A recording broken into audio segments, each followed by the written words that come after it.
Hello বন্ধুরা, welcome to my channel. তো আমিও বানিয়ে ফেললাম এই বছরের ভাইরাল গাঁদা ফুল পিঠে, আর শেয়ার করতে চলে এলাম তোমাদের সাথে এর মেকিং প্রসেসটা। স্টেপ বাই স্টেপ দেখতে থাকো আমি কিভাবে বানাচ্ছি। প্রথমে কতগুলো গাজর আমি এইভাবে গ্রেটারে গ্রেট করে নিয়েছি। তোমরা চাইলে একটু মিহি করে গ্রেট করতে পারো। আর একটা কড়াইতে আমি প্রথমে একটু দুধ জাল দিয়ে নিলাম। দুধটা একটু কমে এলে আমি গাজরগুলো দিয়ে দিচ্ছি। গাজরগুলো সিদ্ধ হয়ে গেলে আমি দুধটা থেকে এরকমভাবে ছেঁকে ছেঁকে গাজরগুলোকে মিক্সির একটা ছোট যে বাটিটা হয় সেটাতে তুলে রাখবো।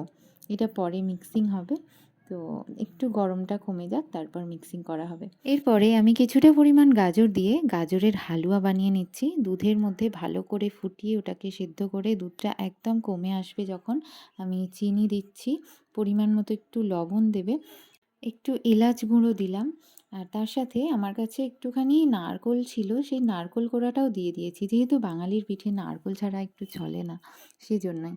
এরপর দেখো এটা প্রায় শুকনো শুকনো হয়ে এসেছে, আর আমি তুলে রাখা ওই গাজর সিদ্ধটাও মিক্সিং করে নিয়েছি। এবার ওই গাজরটা কড়াইতে দেব, দিয়ে এর সাথে একটু চালের গুঁড়ো, এক্ষেত্রে আমি আতপ চালের গুঁড়ো নিয়েছি, আর তার সাথে একটুখানি ময়দা নিয়েছি যাতে চিটটা ভালো হয়। এবারে এইভাবে একটা ডো বানিয়ে নেব সুন্দর করে। দেখো এটা আস্তে আস্তে মাখা মাখা হয়ে গেছে।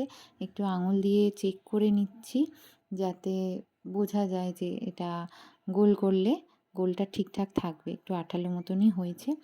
তো এবার আমি পিঠেটা বানিয়ে নেব। এটা একটু পরিশ্রম সাধ্য কাজ আর একটু টাইম লাগে, সুতরাং অনেকটা ধৈর্য লাগে এই পিঠেটা বানাতে।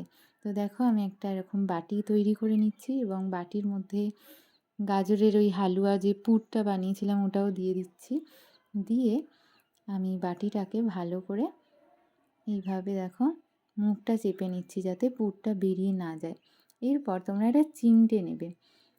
এক্ষেত্রে একটা ফ্ল্যাট মুখের যদি চিমটে বা টুইজার হয় তাহলে ভালো হয়। আমার কাছে ফ্ল্যাট মুখেরটা ওই সময়টায় ছিল না, সেজন্য আমি এরকম সরু মুখের নিয়েছি। সেজন্য আমার একটু অসুবিধেই হচ্ছিল, কেটে কেটে বেরিয়ে আসছিল, তো প্রেশারটা খুব হালকা করে দিতে হচ্ছিল। ফ্ল্যাট মুখের হলে আরও ভালো হয় জিনিসটা। এটা যখন হয়ে যাবে খুব মজা হবে, কারণ এটা গাঁদা ফুলের মতনই দেখতে হবে। দেখো প্রায় হয়ে এসছে আমার পিঠেটা। এরকমভাবে একটা একটা করে এতগুলো পিঠে বানানো সত্যি খুব চাপের। তো আমার সোশ্যাল মিডিয়ায় এটা দেখে এত ভালো লেগেছিল, ভাবলাম আমি এবছর ট্রাই করবই। আর সেরকমই করছি এটা। দেখা যাক ফাইনাল রেজাল্ট কী আসে। এরপর এতগুলো পিঠে বানিয়ে আমি ভাপাতে দিয়ে দিয়েছি, আর পিঠেটা রেডি হয়ে গেছে দেখো। খেতে কিন্তু খুব সুস্বাদু হয়েছিল। তোমরাও এটা ট্রাই করতে পারো। ভালো লাগলে শেয়ার করে দিও।